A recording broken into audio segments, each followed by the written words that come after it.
All right, here we are. It's actually a Monday morning, and Song Choi and I are together. Dr. Song Choi, assistant dean of the College of Engineering at Manoa, and I'm so happy to be with you, Song Choi. Very happy to be here. And thank you very much for all the work and the effort and the commitment of putting together this, helping us put together this show called Drones for Hawaii, over Hawaii. Drones for Hawaii and What We Can Do About It is the full title. We're going to do that on July 25th at the Plaza Club. So lunch and panel program starts 11:30 and it ends at 1:30, July 25th, a Thursday. Anyway, this panel is going to discuss, and I'd like to ask you about some of the elements here, the use and development of drones in Hawaii, the technology involved in the design and fabrication of drones, the law, the ethics, and the military considerations strategy relating to their deployment, the business of building and selling them, the legislative issues of concern, the foreign policy implications of using them, and I guess, the dual use sector in general and how it's doing. So in these days of high tech, and targeted surveillance and war and liquidation of individuals, miles away from, continents away from bunkers, we need to know about drones, especially the possibilities for drones in Hawaii. They're symbolic of the potential of Hawaii's dual use sector, which uses government contracts and subcontracts, particularly with the military and the expectation of being able to commercialize, solutions developed with government money. So it's fueled by a shift in military tactics. Drones have become an effective tool for fighting enemies that are hard to reach.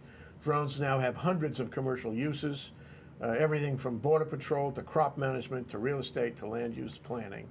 The dual-use sector thrived under Dan Manoa. With his passing, the power he held to bring the bacon home has also passed. So we'll take a look at how the dual-use sector is doing in R&D funding and commercialization of drones. So Peter Crouch, you know him, don't you? Yeah, a little bit. He's the dean of the College of Engineering at Manoa. He's going to be the moderator, and the panel will consist of Carl Baker, at Pacific Forum, think tank here, Song Choi, you from the College of Engineering, Ted Ralston, the ex-aerospace industry guy and a consultant in autonomous vehicles, Avi Soifer, Law School, a constitutional lawyer who can, deal with the constitutional considerations around drones and what they can do for us or against us. And Gene Ward, Hawaii State Legislature, a representative there, very interested in technology for Hawaii. And Darrell Wong, General in the Hawaii Air National Guard. What a program.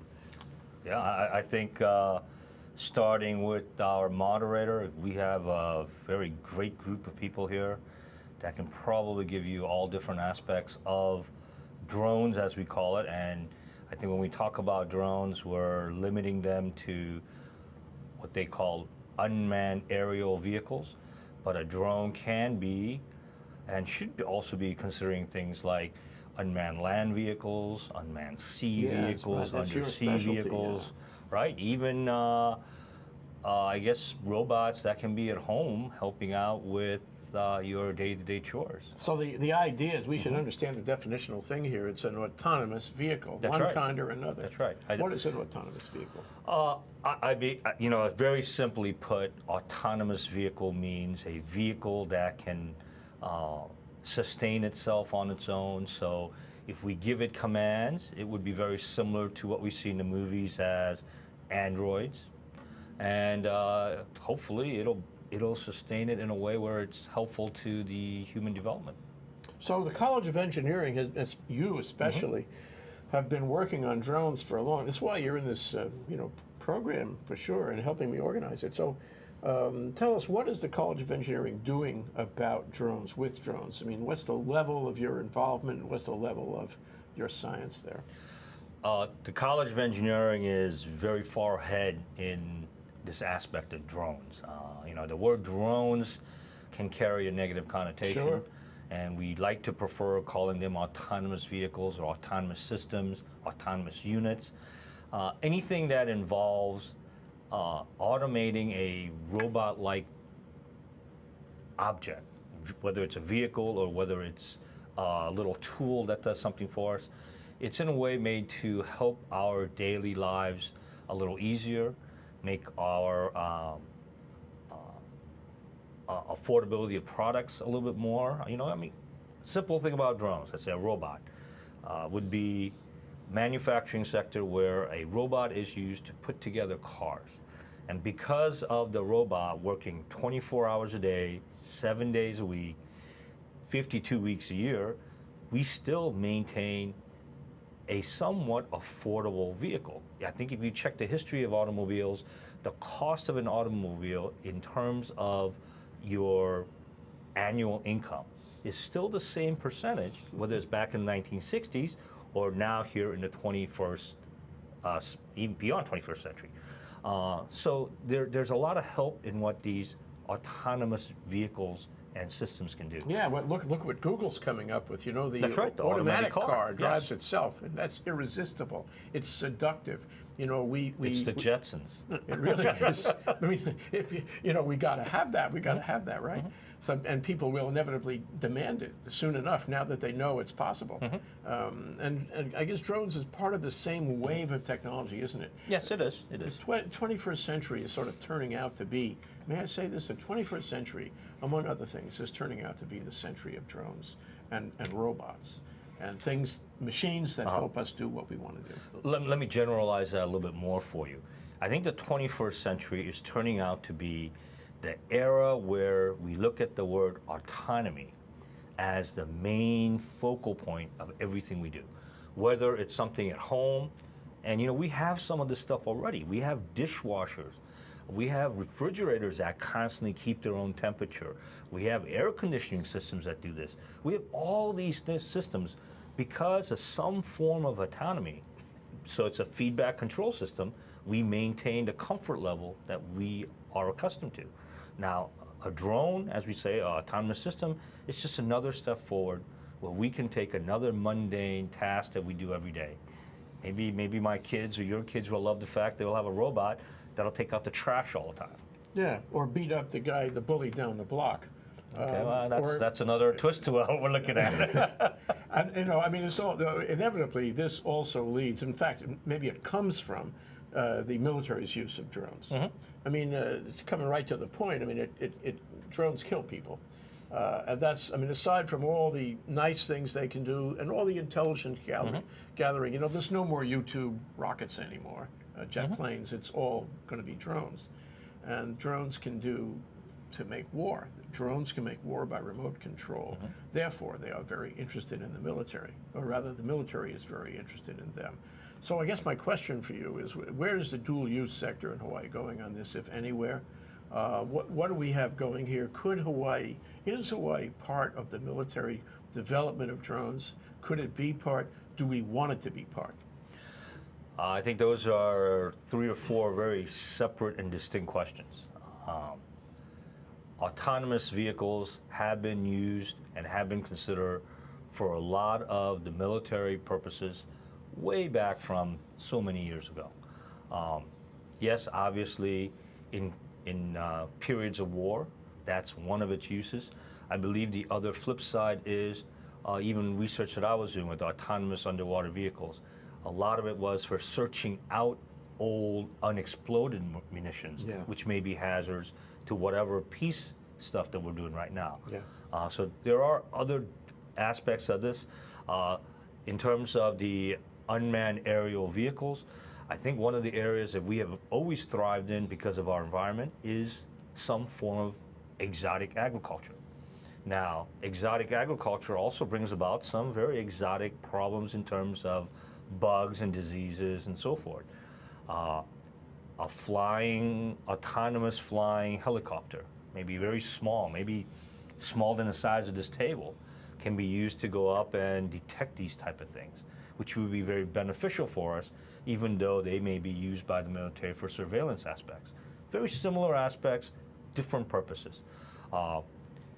If you look back at a lot of the stuff that the military has developed for us, case in point, internet. Internet, one of its histories is that Hawaii was one of the beginning points back in the late 1960s when we had this thing called AloaNet, where we did this thing called packet transfer. And that was something that was tested here on UH Manoa's campus. and was very successful. And from there, it became DARPANET, which was something that the defense sector used for their communication, and eventually in the mid '80s, early '90s, this huge development of the internet, which now we're so accustomed to that we can't put away. It runs the world for sure. So I think there's dual purposes in everything that the military has funded in the past. Some of it may seem to be very one-sided and politically incorrect, but I think if you look mean at like the killing flip side, people?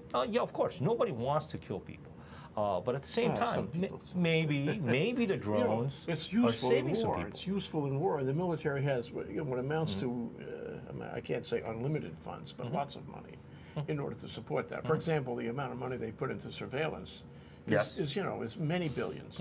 And the money, and if drones are a useful technique in war, they're going to put millions, billions into that too.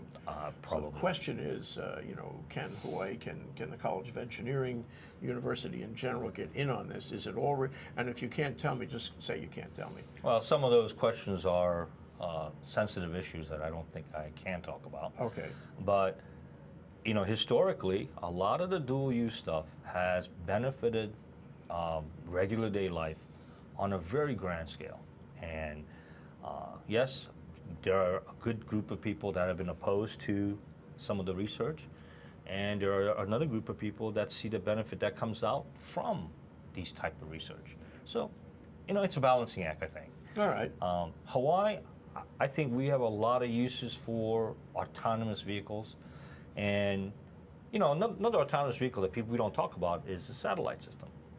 We wouldn't have all our cable TV or even phones working if we didn't have all the satellites up there. And I think that's another thing that you could look at as to how it fits into play. So why should people come to this program on July 25th? Why should they study drones over Hawaii? Why should they try to learn about drones and then, there's an awful lot of literature about it, learn about drones and then connect the science and the business prospect and the strategical possibilities to Hawaii? Why should they come to this program? I think all the questions you mentioned. There are people on here that can probably help answer a lot of these questions regarding what the philosophical aspect, to the military need aspect, to what can we use this in Hawaii as. I think all those questions are of importance as to how we are trying to change our economy from a pure tourist-based economy to a much more high-tech type economy where we can be more diverse. And this could be one of the ways. This could be a big way. And it could be right around the College of Engineering, right around what you do. So you have a lot of questions coming at you. Song Choi, Well, I got a lot of questions going at a lot of other people like yourself. But I think just overall, generally, if we are trying to transform our economy, and high-tech is one of the sectors, this may be a small portion of that high-tech sector that we need to look into.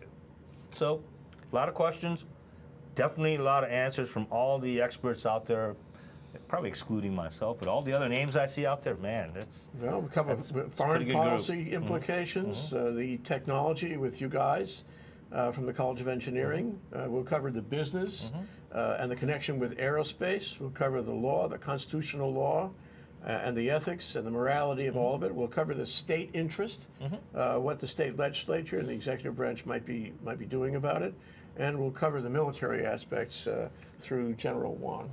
Anyway, come down, okay? It's July 25th at the Plaza Club. You can sign up at hvca.org, and you can meet, if you don't already know him, Song Choi, and he will tell you Anytime. lots. And you can put all those questions on him, okay?